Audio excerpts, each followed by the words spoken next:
I'm gonna smoke this brisket using only salt and smoke. Will it be any good? Let's find out. Big thanks to Kamada Joe for sponsoring this episode. The whole thought behind barbecue is not the Texas style of barbecue, because it really comes from barbacoa. And barbacoa is all about adding flavor to food. You take a really cheap cut of meat, you season it the best way you know how, and then you turn it into something extremely delicious. Over time, that evolved into seasoning meats with barbecue seasoning, putting on loads of sauces. And I wonder, can we get rid of all of that and just take a beautiful brisket, put on some salt, put on some smoke, and still get an enjoyable feast? Let's find out. And this is the brisket that I selected for this project. The thing that I'm looking for if I'm buying a brisket is the amount of intermuscular fat that runs through the meat. You see, even the flat part of this brisket has some marbling in it. And once we render down the fat in the meat, it will turn into a juicy, tender brisket. Or at least that's the plan. Now, I got a jar of salt here, regular table salt, and we're just gonna go salt and smoke. So I'm gonna take the salt, and the thick part is gonna get more salt than the flat part in the end. That's going to need only a little bit of salt. Of course, I'm gonna season both sides because it's a thick piece of meat. You might have already noticed that I'm not trimming off any of the fat. And that's the cool thing about cooking with only salt, because the fat will render down and become enjoyable.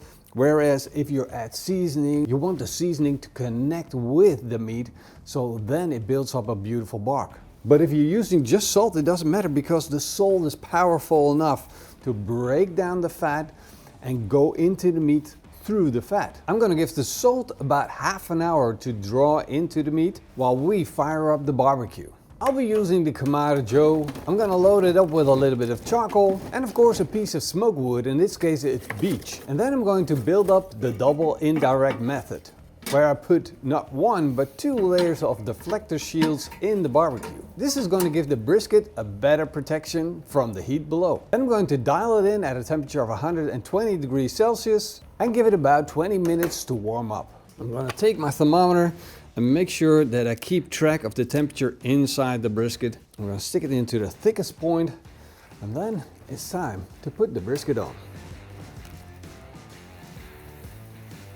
And now I'm just going to close the lid and let the barbecue do its job. The salt is drawn into the meat. Now we need the smoke to go into the meat. This is the point where we build up a little bit of smoke ring, and that happens during the cook from 0 to 70 degrees Celsius. It's basically the best added cooking flavor that you can do to meat during the cooking process. And that is why I love barbecue so much. We're now 3.5 hours into the cook. I just got the notification that the core temperature of the brisket is at 70 degrees Celsius. Now this is the point where it normally stops taking on smoke flavor, so we're going to take a look at it. Now that is a completely different looking brisket compared to what we normally have.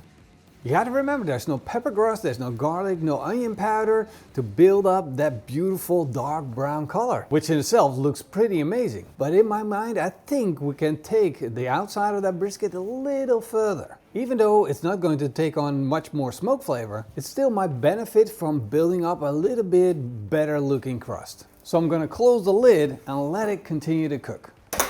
Currently almost closing into 6 hours, like 5.5 hours. And honestly, this brisket, I don't know, I'm not getting a beautiful exterior, but I am getting lots of smoke flavor on the outside of my brisket.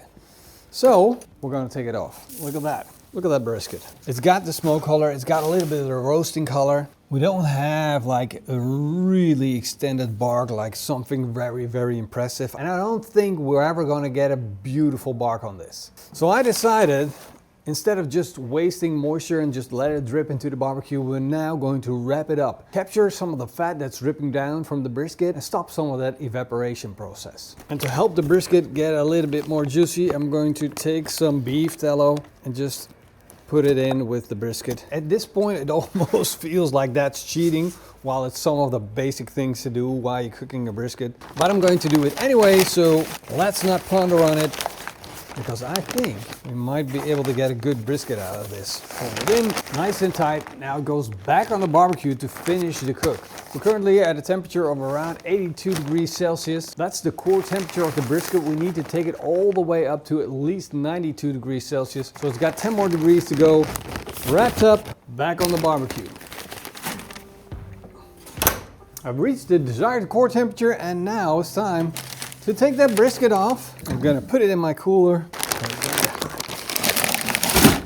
There we go. I'm gonna leave it in there for at least 2 hours to just relax. It's gonna make the brisket so much better. And hopefully we'll get a real nice treat. Brisket on the board, super curious. Definitely has a heavy smoky flavor, more than I would normally pack it up earlier. Oh, it's got a little stuck. That normally never happens either. Oh, that's very, very gelatinous. Wow, that looks so good. Let me get that thermometer out. It looks a lot better. Let's put it that way, but it's nice and wiggly. See, that's the top and that is the bottom. I do think the bottom looks a lot better. You see how juicy that is? Juices are running. Without further ado, let's slice into this. Ooh, that's a little on the soft side. That is one juicy brisket. The fat rendered down real good. Look at that. In the middle as well as in the meat. The bark's not that fantastic, but I can live with that as long as I've got the flavor. Let's take a close look at that slice. Wow, I cut it a little thick. And that's a trick that I apply when I kind of overcooked it. And by overcooking it, I mean where you're talking about perfection, because this is absolutely perfect, except it will probably fall apart if I slice it any thinner. If you take a look at this, you can just pull it apart, but it looks amazing. Every single piece just oozes with juices. Let's do a taste test. I like that. That's just salt and smoke. The funny thing is, I've been using so much seasoning all this time, and of course I made it before with just salt, but I can't remember enjoying it as much as I do now. It is just really, really good. Very, very enjoyable. Oh yeah, wow. It's also the brisket, because the juiciness, the flavor profile of the beef, I really, really enjoy this.